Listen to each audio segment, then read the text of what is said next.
The day my 80-year-old best customer made me quit dealing drugs. I want to be clear about something. I was never a kingpin. I wasn't slinging bricks or running a crew. For about 2 years, I was just a guy in his mid-20s who sold weed to make rent. My client list was what you'd expect. College kids, restaurant workers, a few dads who wanted to unwind after putting their kids to bed. And then there was Mrs. Gable. My best customer by a long shot wasn't a party animal or a burnout. She was an 80-year-old widow who lived in a pristine little house with a garden full of prize-winning roses. The first time she called, I thought it was a prank. Her number came from a referral, a friend of her grandson's. Her voice was thin and polite. "Hello," she'd said. "I was told you might be able to help me with my arthritis."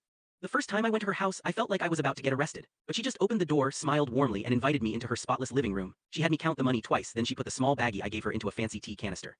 This became our routine, every 2 weeks like clockwork, but it stopped feeling like a transaction. She started insisting I stay for a cup of tea. She'd tell me stories about her late husband and show me pictures of her grandchildren who lived across the country. I learned that the weed was the only thing that helped the pain in her hands enough to let her garden, and it helped her sleep through the night. She was lonely, and I think she enjoyed the company as much as the product.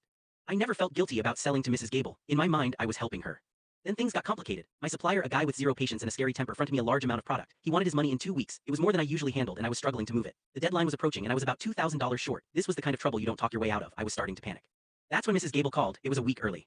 "Hello, dear," she said, her voice sounding chipper. My Social Security check came in, and I was wondering if I could place a much larger order this time, enough to last me a few months. It would be such a relief not to have to worry about it.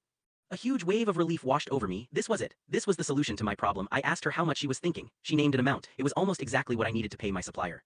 "I'll have the cash waiting for you," she said. "It'll be just about all I have until next month, but it's worth it for the peace of mind." And that's when the relief in my gut turned to acid. It'll be just about all I have. She was going to give me her grocery money, her bill money, her entire fixed income for the month, and she trusted me so completely that she told me this, thinking it would make me feel good about how much she valued what I sold her.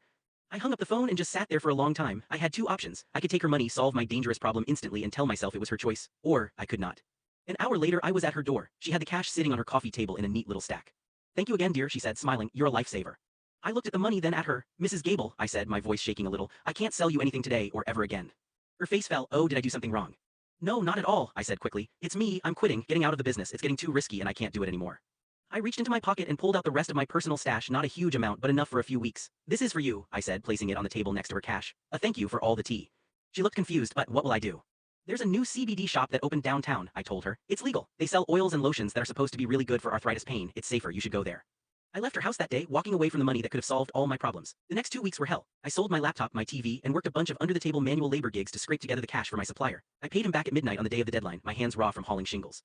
I lost my best customer and had the worst month of my life, but I also learned that sometimes the most profitable deal is the one you walk away from.